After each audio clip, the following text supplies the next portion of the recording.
Hello students, कैसे हैं आप सभी। आई होप आप सभी अच्छे ही होंगे। गणित शिक्षण की लास्ट क्लास में हमने स्टडी किया था गणित और गणित की कुछ डेफिनेशंस के बारे में। आज की क्लास में हम स्टडी करेंगे शिक्षण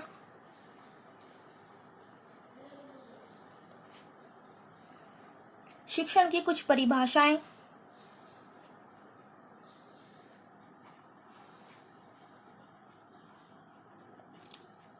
और शिक्षण के प्रकार।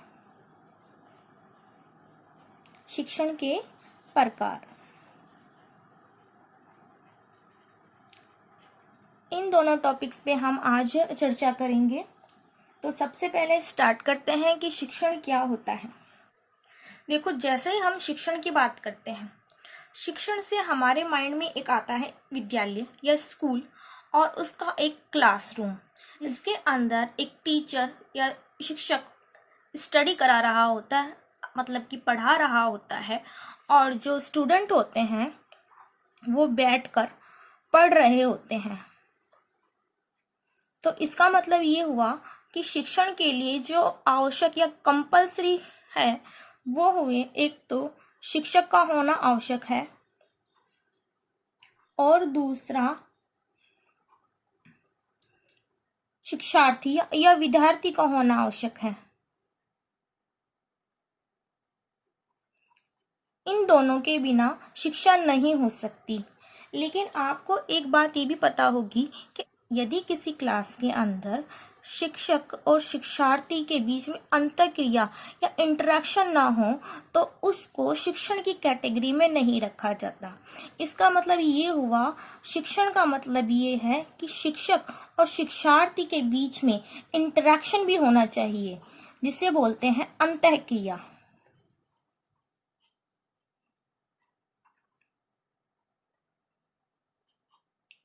चलो, यहाँ तक की बात तो आपकी क्लियरली समझ में आती है। लेकिन शिक्षक और शिक्षार्थी अगर अंतःक्रिया करते हैं तो अंतःक्रिया किस पर आधारित होगी, ये क्लियर करना बहुत जरूरी है कि यदि शिक्षक और शिक्षार्थी के मध्य की हल्ले में या किसी अन्य स्थान पर अंतःक्रिया इंटरेक्शन होता है तो वो किस पर बेस्ड होगा, वो किसके ऊपर आधारित होगा। तो यहाँ से आंसर निकल कर आता है कि वो उसका आधार, अंतःक्रिया का आधार पाठ्यक्रम होगा।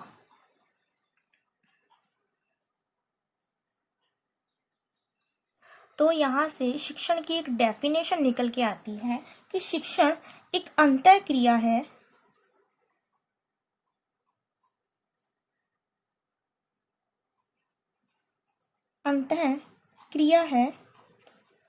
जो शिक्षक और शिक्षार्थी के मध्य होती है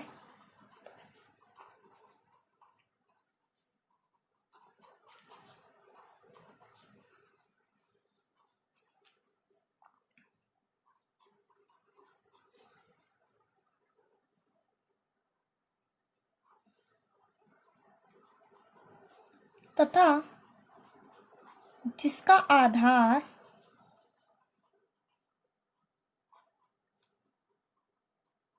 पाठ्यक्रम होता है, पाठ्यक्रम या करिकुलम होता है।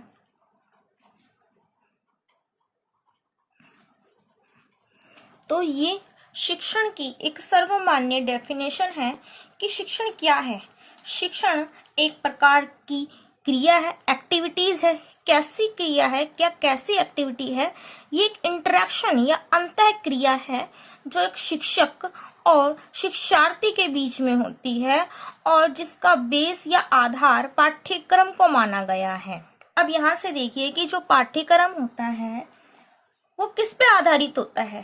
कहने का मतलब ये कि पाठ्यक्रम कैसा हो।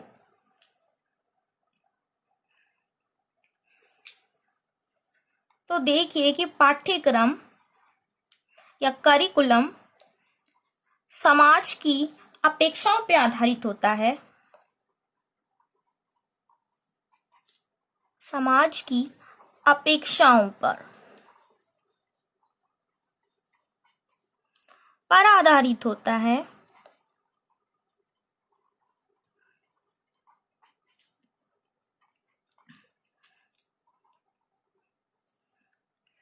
मतलब ये हुआ, जिस टाइम पर या जिस युग में, जिस काल में समाज की जो अपेक्षाएं रहती हैं, उसी को आधार मान के एक करिकुलम या पाठ्यक्रम का निर्माण किया जाता है, और वो करिकुलम या पाठ्यक्रम शिक्षण का आधार होता है, जिसको ध्यान में रखकर एक शिक्षक और शिक्षार्थी अंतःक्रिया करते हैं।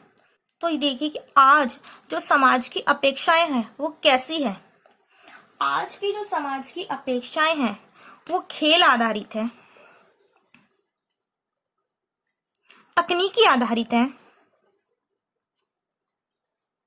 आज समाज चाहता है कि उनका बच्चा खेल में अपना नाम आगे ले जाए या तकनीकी क्षेत्र में उसका नाम आगे हो, तो उसको ध्यान में रख के ही आज का जो करिकुलम है या पाठ्यक्रम में तकनीकी और खेल शिक्षा को ज्यादा महत्व दिया जाता है। अगर बात करें वैदिक काल की, तो उस काल में एक शिक्षक या जो आचार्य होते थे वो अपने शिक्षार्थियों को किसकी शिक्षा देते थे?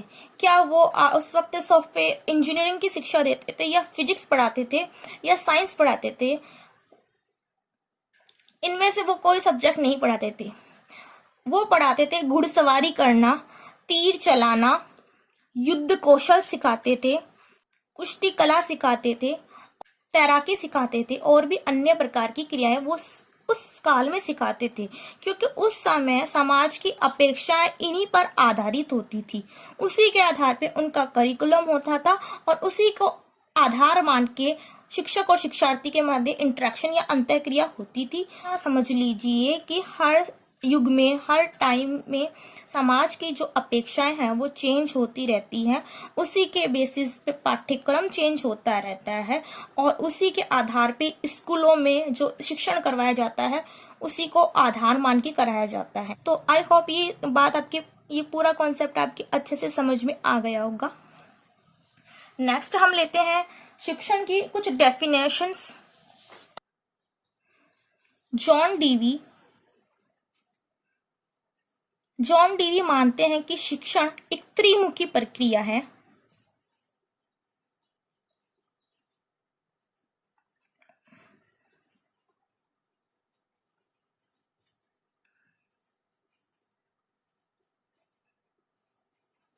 इनके अनुसार शिक्षण है उसके तीन मुख होते हैं।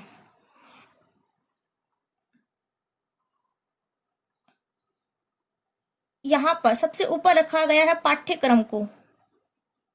अगर इसको हम एक ट्रायंगल के हेल्प से समझें, तो एक ट्रायंगल के ऊपर शीर्ष पे रखा गया है पाठ्यक्रम को, एक साइड में रखा जाता है शिक्षक को, एक और उस ट्रायंगल के दूसरे एंगल पे रखा है शिक्षार्थी को। इन तीनों की बराबर भूमिका से ही शिक्षण सफल तरीके से होता है। इसके बाद में नेक्स्ट डेफिनेशन आती है मॉरिसन की।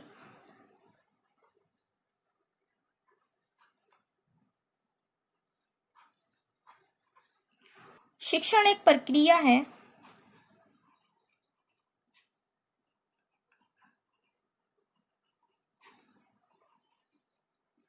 जिसमें एक कम परिपक्व व्यक्ति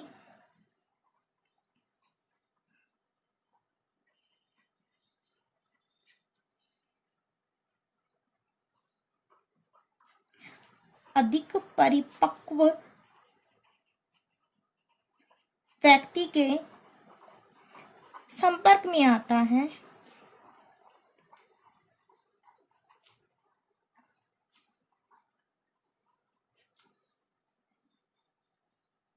और अधिक परिपक्व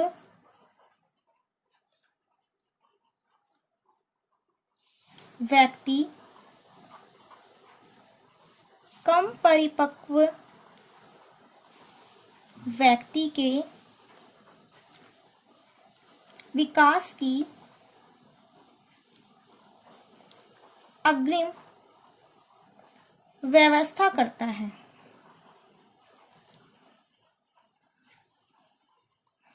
ठीक है, तो ये डेफिनेशन दी है मॉरिसन ने, जिसमें वो बोलते हैं कि शिक्षण एक प्रक्रिया है, शिक्षण एक प्रोसीजर है जिसके अंदर एक कम परिपक्व व्यक्ति मतलब शिक्षार्थी, स्टूडेंट। अधिक परिपक्व व्यक्ति से तात्पर्य है शिक्षक के संपर्क में आता है। और अधिक परिपक्व व्यक्ति कम परिपक्व व्यक्ति यानी कि शिक्षक शिक्षार्थी के विकास की अग्रिम व्यवस्था करता है। डेफिनेशन मॉरिसन द्वारा दी गई है। तो एक तो आपको इसके की वर्ड्स याद रखने हैं, जिसमें प्रक्रिया, कम परिपक्व व्यक्ति अधिक परिपक्व व्यक्ति का संपर्क में आता है और विकास की अग्रिम व्यवस्था करता है। सेकंड, थोड़ा इस बात में इसकी डेफिनेशन को लॉजिकली वे में देखा जाए तो इससे एक बात निकल कर आती है कि मॉरिसन बोलते हैं कि शिक्षण एक प्रक्रिया है। चलो ये हमने मान लिया कि शिक्षण एक प्रक्रिया है। सेकंड, उन्होंने ये बात बोली कि जिसमें कम परिपक्व व्यक्ति अधिक परिपक्व व्यक्ति के संपर्क में आता है। तो अगर इस डेफिनेशन को हम अच्छे से समझें तो इसमें ना तो कोई स्कूल का कॉन्सेप्ट है और ना ही किसी क्लासरूम के कॉन्सेप्ट की वो बात करते हैं। ये अधिक परिपक्व व्यक्ति आपके पेरेंट्स भी हो सकते हैं या आपसे बड़ा आपका रिश्तेदार या फैमिली कोई मेंबर भी हो सकता है, और कम परिपक्व व्यक्ति आप स्वयं भी हो सकते हैं।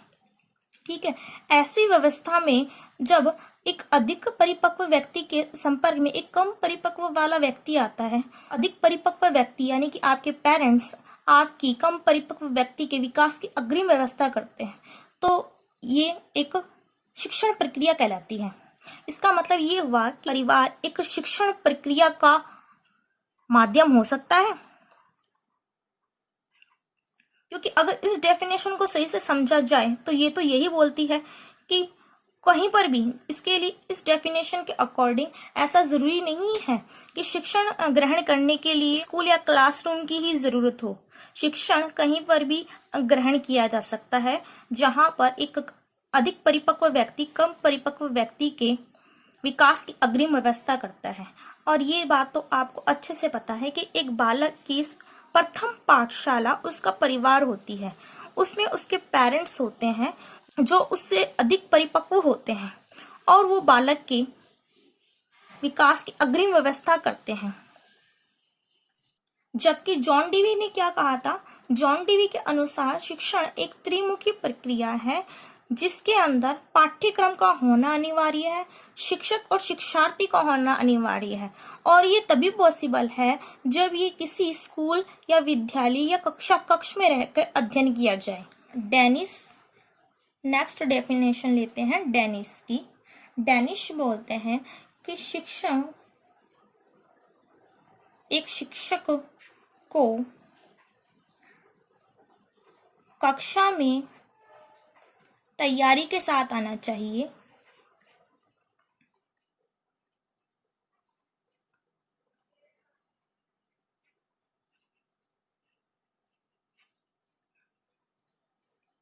क्योंकि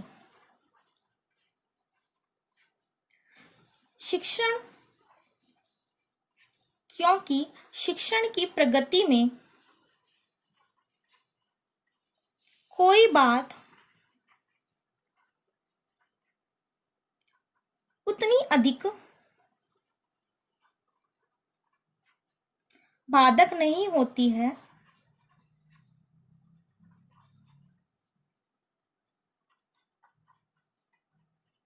जितनी की अपूर्ण तैयारी। ठीक है, इस डेफिनेशन को आपने भी खूब अच्छी तरीके से नोटिस किया होगा कि सपोज करें ये कोई टीचर ए है और ये टीचर बी है। ये टीचर ए क्लासरूम में जब आता है तो इसकी जो पर्सनैलिटी होती है वो गुड लुकिंग होती है,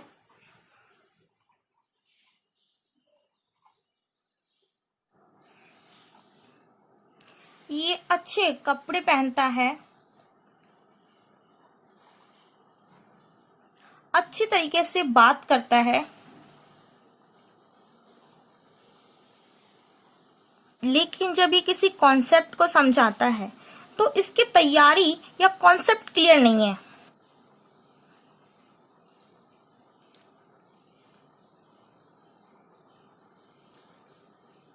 बाकी इसमें तीनों क्वालिटी है। वो दिखने में अच्छा है, अच्छे कपड़े पहनता है, अच्छी वोकल स्किल्स है, लेकिन वो किसी भी टॉपिक को अच्छे तरीके से प्रेजेंट नहीं करता है, उसका किसी भी टॉपिक को लेके कॉन्सेप्ट क्लियर नहीं है।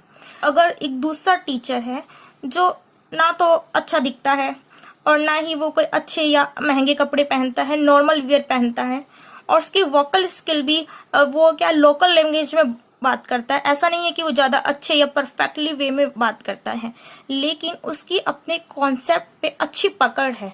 अगर वो किसी भी टॉपिक को समझाता है तो स्टूडेंट उसको बहुत ही अच्छे तरीके से पिकअप करते हैं, उसका समझाने का तरीका बहुत अच्छा है, उसकी जो शिक्षण कौशल है वो बहुत ही गजब का है।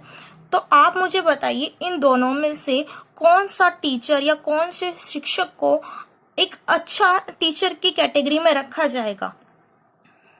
अगर आपने अभी भी इसका आंसर ए माना है तो आप गलत हैं। इसका मतलब ये हुआ कि आपने डेनिस की डेफिनेशन को अच्छे से समझा नहीं। डेनिस ये बोलते हैं कि शिक्षक को कक्षा में तैयारी के साथ में आना चाहिए। जब ये उसका कॉन्सेप्ट ही क्लियर नहीं है, ना उसकी अच्छे से किसी भी प्रकरण पर तैयारी है, तो वो शिक्षण की प्रगति में कोई भी बात उतनी बाधक नहीं होगी जितनी कि अपूर्ण तैयारी। तो ये बाकी जो तीनों फैक्टर है ना, ये एक टीचर के ऊपर कितने अच्छी तरीके से वर्क नहीं करेंगे जितना कि उसका कॉन्सेप्ट क्लियरनेस वर्क करती है। उसकी अगर किसी भी कॉन्सेप्ट पे अच्छी पकड़ है, उसके पढ़ाने का तरीका अच्छा है ना, तभी वो एक अच्छा टीचर माना जाएगा। वही तो टीचर भी है, वही एक अच्छा शिक्षक कहला सकता है, गुड टीचर। तो डेनिस की डेफिनेशन में डेनिस ने इसी बात को क्लियर किया है। तो स्टूडेंट आज की क्लास में हम इतना ही स्टडी करेंगे। नेक्स्ट क्लास में हम स्टडी करेंगे शिक्षण के प्रकार। आई होप आज की जो आपकी शिक्षण और शिक्षण की जो डेफिनेशन है वो आपको अच्छे से समझ में आई हो। तो बाकी का नेक्स्ट क्लास से स्टार्ट करते हैं।